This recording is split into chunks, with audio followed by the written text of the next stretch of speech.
Student आज हम लोग कैश फ्लो स्टेटमेंट का एक सेकंड पार्ट देखने जा रहे हैं। ठीक है, फर्स्ट पार्ट में हम लोग cash flow from operating activity आपको बताया, सेकंड पार्ट में आपको हम cash flow from investing activity बताने जा रहे हैं। ठीक है ना, देखिए cash flow from investing activity का एक फॉर्मेट हम आपके पास एक बोर्ड में लिख दिए हैं। ठीक है, कौन सा एडजस्टमेंट, कौन सा आइटम ऐड में जाएगा और कौन सा आइटम लेस में जाएगा, इसके बारे में पहले जान लीजिए। ठीक है, फिर आपको हम एक प्रैक्टिकल आपको बताएंगे कि ये ऐड में क्यों गया और ये लेस में क्यों गया। क्लियर मेरी बात है ना। आइए देखिए, सबसे पहले अगर कोई भी आपके पास फिक्स एसेट्स है, चाहे आप उसको नॉन करंट एसेट्स भी बोल सकते हैं, कोई भी अगर नॉन करंट एसेट्स का वैल्यू घटेगा तो याद रखिएगा वो ऐड में जाएगा। ठीक है, घटेगा वो ऐड में जाएगा।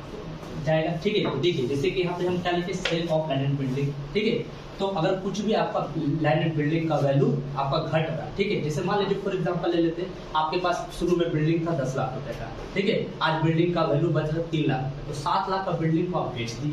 ठीक है, तो बेचेंगे तो आपके पास क्या आएगा, पैसा आएगा और sale of land and building लिखिएगा। क्लियर मेरी बात। ठीक है, अब उसमें देखिए क्या लिखा, sale of plant and machine. ठीक है, मान लीजिए आपके पास ओपनिंग में 10 लाख का प्लांट एंड मशीन था, आज एट प्रेजेंट में 4 लाख का प्लांट एंड मशीन बचा, तो बीच में जो 6 लाख प्लांट एंड मशीन घट गई है, मीन्स आप उसको बेचे होंगे, तो बेचेंगे तो कहाँ वो ऐड हो जाएगा। ठीक है, तीसरा देखिए क्या है, sale of long term investment. ठीक है, अगर आप कोई इन्वेस्टमेंट खरीदे होंगे, ठीक है, मान लीजिए ओपनिंग में आपके पास 10 लाख का इन्वेस्टमेंट है, क्लोजिंग में हो गया 5 लाख का, तो मतलब 5 लाख का इन्वेस्टमेंट को आप सेल कर दिए, अगर इन्वेस्टमेंट को बेचेंगे तो मेरे पास पैसा आएगा। ठीक है, ये एट लेस हम आपको बताएंगे प्रैक्टिकली, अभी फिलहाल आप एक फॉर्मेट में देखिए। ठीक है ना, तो ये कोई भी लॉन्ग टर्म एसेट्स हो या तो फिक्स एसेट्स बोलिए या नॉन करंट एसेट्स बोलिए, ठीक है ना, सभी सेम ही है। अगर कुछ भी और उसका वैल्यू घट रहा है तो वो कहाँ चलेगा, ऐड। ठीक है, इसमें एक और ऐड का पार्ट है। क्या ऐड का पार्ट है, तो देखिए नॉन ऑपरेटिंग आइटम। क्लियर मेरी बात है ना।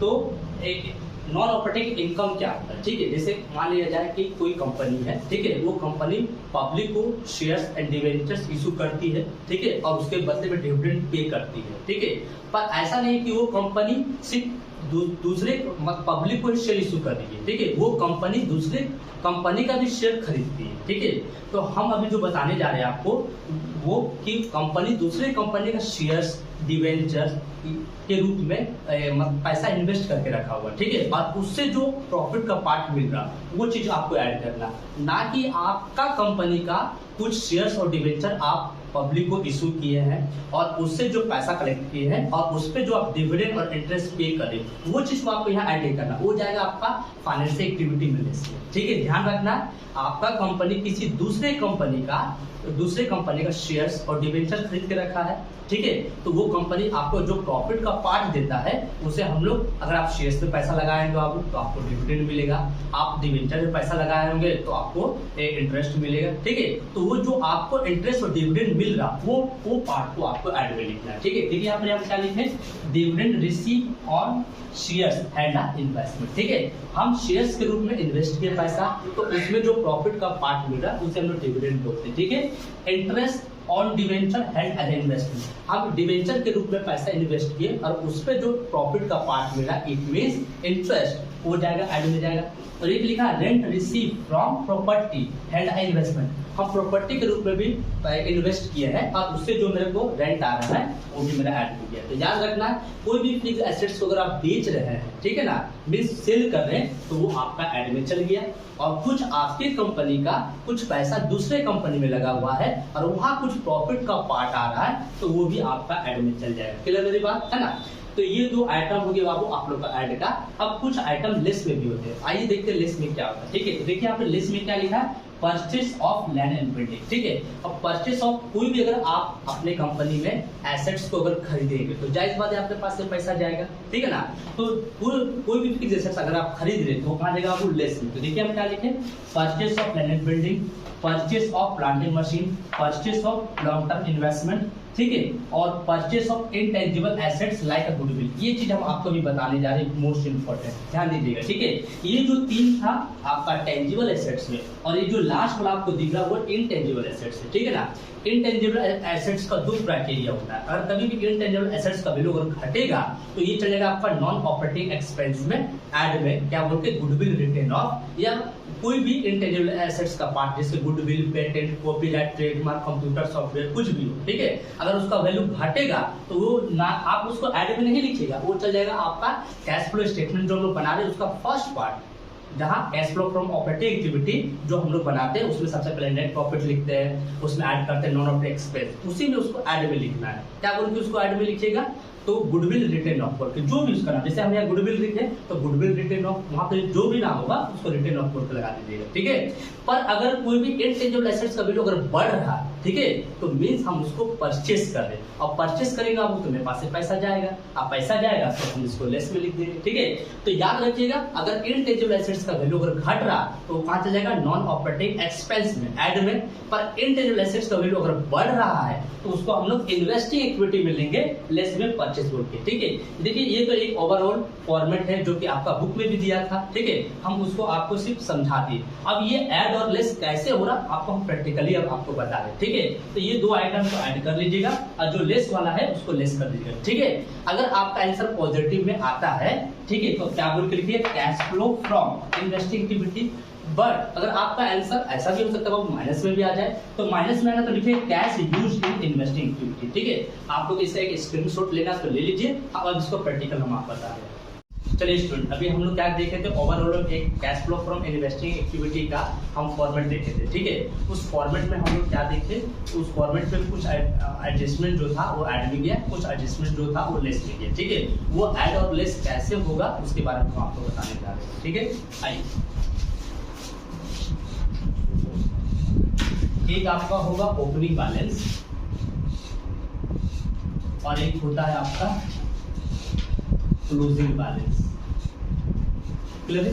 एक होता है आपका ओपनिंग बैलेंस और एक होता है क्लोजिंग बैलेंस। कभी भी आप कैश फ्लो स्टेटमेंट का क्वेश्चंस बनाने जाइएगा तो आपके पास दो ईयर दिया रहेगा, एक ओपनिंग बैलेंस और एक क्लोजिंग बैलेंस, ठीक है। जैसे मान लिया जाए मेरे पास फर्नीचर है, ठीक है, तो फर्नीचर मेरे पास मान लीजिए मेरे पास 5 लाख रुपए का फर्नीचर है ओपनिंग में, क्लोजिंग में मेरे पास फर्नीचर हो गया 2 लाख रुपया का। ओपनिंग में मेरे पास फर्नीचर था 5 लाख का बाबू, क्लोजिंग में फर्नीचर हो गया मेरे पास 2 लाख का। मीन्स हम बोल सकते हैं ड्यूरिंग द पीरियड में, मतलब 1 साल के दौरान में 3 लाख का फर्नीचर मेरा घट गया। तो 3 लाख का फर्नीचर मेरा घटा कैसे, इसको बेचे होंगे, ठीक है, तभी तो मेरे पास से फर्नीचर गया, ठीक है। तो 3 लाख का फर्नीचर मेरा घट गया, मेरे पास क्या है, पैसा आएगा, तो ये ऐड में जाएगा, तो इसको ऐड में लिखिएगा, क्या बोलकर, सेल ऑफ फर्नीचर। दोनों का डिफरेंस ले लीजिए, कितना हो जाएगा दोनों का डिफरेंस, 3 लाख रुपया। कभी भी कोई फिक्स एसेट्स का वैल्यू अगर घटता है तो वो ऐड में जाएगा और उसको सेल ऑफ जो भी एसेट्स का नाम होगा, furniture, building, plant, machine, in long term investment, उसको लिख लीजिएगा। अब आते हैं इसके दूसरे पॉइंट, ठीक है। अभी हम ओपनिंग में 5 लाख लिए थे, क्लोजिंग में कितना लिए, 2 लाख। अब हम क्या करते हैं, ओपनिंग में ले लेते हैं 2 लाख रुपया, अब क्लोजिंग में ले लेते हैं 5 लाख। चलिए देखिए, ओपनिंग में कितना लिए, 2 लाख, अब क्लोजिंग में कितना ले लिए, 5 लाख। यही है आपका फर्नीचर ही है। अब देखिए ओपनिंग में फर्नीचर आपके पास 2 लाख था, ठीक है, और क्लोजिंग में फर्नीचर कितना, 5 लाख रुपया। तो देखिए ड्यूरिंग द पीरियड में आपके पास 3 लाख का फर्नीचर बढ़ गया, तो 3 लाख का फर्नीचर आपका बिजनेस में बढ़ा कैसे, जायज बात है, खरीद के लाए होंगे, ठीक है। अब ओपनिंग में आप 2 लाख का लिख रहे हैं और क्लोजिंग में आप 5 लाख में लिख रहे हैं, मतलब 3 लाख का फर्नीचर ड्यूरिंग द पीरियड में आप खरीद के लाए। अगर आप खरीद के लाए तो आप ही बताइए आपके पास पैसा आ रहा है कि जा रहा है। आप खरीदेंगे तो आपके पास से पैसा जाएगा, अब पैसा जाएगा तो आप इसको लेस में रिपोर्ट कीजिएगा, तो ये कहाँ चल जाएगा, लेस में। क्या बोल के लिखेंगे, परचेस, परचेस ऑफ फर्नीचर। कितना, दोनों का डिफरेंस ले लेंगे, कितना हो जाएगा दोनों का डिफरेंस आपका, 3 लाख रुपया, क्लियर है। कभी भी फिक्स एसेट्स का वैल्यू अगर घटेगा तो उसको ऐड में लिखिएगा सेल बोलकर, कभी भी फिक्स एसेट्स का वैल्यू अगर बढ़ेगा तो लेस में लिखिएगा परचेस बोलकर, ठीक है। ये आपका, ये अगर कोई भी एसेट्स का ओपनिंग और क्लोजिंग बैलेंस अगर दिया हो तो आप इस तरह से बनाइएगा। पर कभी कभी जब आप कैश फ्लो स्टेटमेंट बनाने जाएंगे तो कुछ एसेट्स का अलग से एडजस्टमेंट दिया जाता है, ठीक है। तो जब वो एडजस्टमेंट दे दिया जाएगा तो फिर आपको उस एसेट्स का एक लेजर बनाना पड़ेगा, ठीक है, वो भी हम आपको बताएंगे। अभी हम फिलहाल आपको क्या बताएं, टेंजिबल एसेट्स के बारे में। अब हम आपको बताने जा रहे हैं इनटेंजिबल एसेट्स के बारे में, ठीक है, जैसे goodwill, plant, goodwill, patent, copyright, trademark, ठीक है, इसके बारे में बताने जा रहे हैं। आइए देखिए, तो ये तो हो गया आपका किसके बारे में, टेंजिबल एसेट्स के बारे में। अब आपको हम क्या बताने जा रहे हैं, इनटेंजिबल एसेट्स के बारे में, ठीक है। देखिए ओपनिंग बैलेंस और एक होता है आपका क्लोजिंग बैलेंस। देखिए जैसे हम गुडविल ले लेते हैं, क्लियर है? तो गुडविल मान लीजिए मेरे पास ओपनिंग में कितना है, मेरे पास 5 लाख रुपए का गुडविल ले लेते हैं, ठीक है। 5 लाख नहीं तो कम कीजिए 3 लाख रुपए का। अब आपके पास गुडविल कितना बचा, 1 लाख रुपए का, ठीक है। तो देखिए यहाँ गुडविल का वैल्यू बढ़ रहा है कि घट रहा है। मेरे पास पहले 3 लाख का गुडविल का वैल्यू था बाबू, अब गुडविल का वैल्यू कितना हो गया, 1 लाख रुपए, ठीक है। पहले ऐसा करते हैं ना, हम इसको ये ले लेते हैं ज्यादा वाला कम, जैसे हम यहाँ 1 लाख मान लेते हैं, ओपनिंग में कम और क्लोजिंग में ज्यादा, ठीक है। फिर हम आपको कम वाला भी बता देते हैं, ठीक है। आपके पास ओपनिंग में गुडविल है 1 लाख का, क्लोजिंग में गुडविल कितना हो गया, 3 लाख का। तो आपको क्या लग रहा है ड्यूरिंग द पीरियड में गुडविल बढ़ रहा है कि घट रहा है? तो देखिए हमने गुडविल क्या हो रहा है, बढ़ रहा है, ठीक है। अगर कभी भी गुडविल का वैल्यू बढ़ेगा मींस इनटेंजिबल एसेट्स का वैल्यू बढ़ेगा, तो ये कहाँ जाएगा, लेस में, ठीक है। तो इसको लेस में लिखिएगा, क्या लिखिएगा, परचेस ऑफ गुडविल बोलकर, ठीक है। दोनों का डिफरेंस ले लीजिए, कितना हो जाएगा आपका, 2 लाख रुपए। तो अगर कभी भी इनटेंजिबल एसेट्स का वैल्यू अगर बढ़ेगा तो उसको कहाँ लिखिएगा, लेस में लिखिएगा, परचेस ऑफ गुडविल बोलकर, और ये कहाँ जाएगा, इन्वेस्टिंग एक्टिविटी में। पर अभी जो हम बताने जा रहे हैं, ठीक है, ये आपका उल्टा हो जाएगा। कहने का मतलब है कभी भी इनटेंजिबल एसेट्स का वैल्यू अगर घटेगा तो ये इन्वेस्टिंग में नहीं जाएगा, ये डायरेक्ट चलेगा आपका ऑपरेटिंग एक्टिविटी। याद रखिएगा ये बात, ठीक है। बस हमको इतना याद रखना है कि इनटेंजिबल एसेट्स का वैल्यू अगर बढ़ रहा तभी उसको हम लोग क्या करेंगे, लेस में लिखेंगे, परचेस ऑफ जो भी आपका इंटेंजिबल एसेट्स होगा। पर कभी भी इंटेंजिबल एसेट्स का वैल्यू अगर घटेगा तो वो इन्वेस्टिंग में नहीं जाकर कहाँ चल जाएगा, ऑपरेटिंग एक्टिविटी में। और ये ऑपरेटिंग एक्टिविटी में कहाँ जाएगा, नॉन ऑपरेटिंग एक्सपेंस में, ऐड वाले पार्ट में चल जाएगा। क्या बोल के लिखेंगे, कुछ भी जो भी नाम हो, गुडविल हो तो इसको लिखे गुडविल रिटेन हो। आइए देखते हैं, ठीक है। मेरे पास ओपनिंग में मान लीजिए मेरे पास 3 लाख का है गुडविल, क्लोजिंग में कितना हो गया, 1 लाख रुपया का। ये भी मेरा क्या है, गुडविल है, क्लियर है। अब देखिए मेरे पास गुडविल 3 लाख का था, आज गुडविल कितना हो गया, 1 लाख का। तो मींस 2 लाख का गुडविल मेरे पास जीरो पीरियड में घट गया।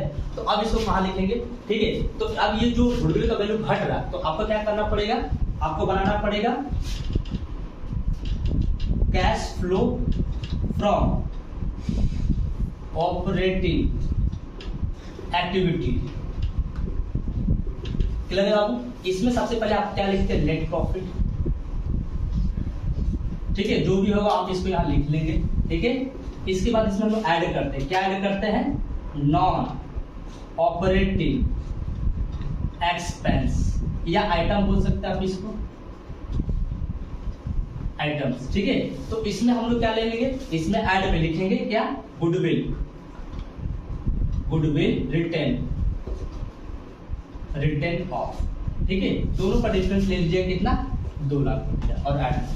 ये भी था आपका टेंजिबल एसेट्स और इनटेंजिबल एसेट्स का ट्रीटमेंट, ठीक है। अगर ये तो हम आपको बताए बाबू जब किसी भी एसेट्स का ओपनिंग और क्लोजिंग वैल्यू दे दिया जाए, पर जब आप कैश फ्लो स्टेटमेंट जब क्वेश्चन बनाने जाएंगे तो उस एसेट से रिलेटेड नीचे कुछ एडजस्टमेंट दे दिया जाता है, तब आपको ऐसे नहीं बनाना पड़ेगा, उसके लिए सेपरेट ले जाते बनाना पड़ेगा, ठीक है। फिलहाल आप लोग इसका एक स्क्रीनशॉट ले लीजिए, अभी हम आपको एडजस्टमेंट वाला बताते हैं।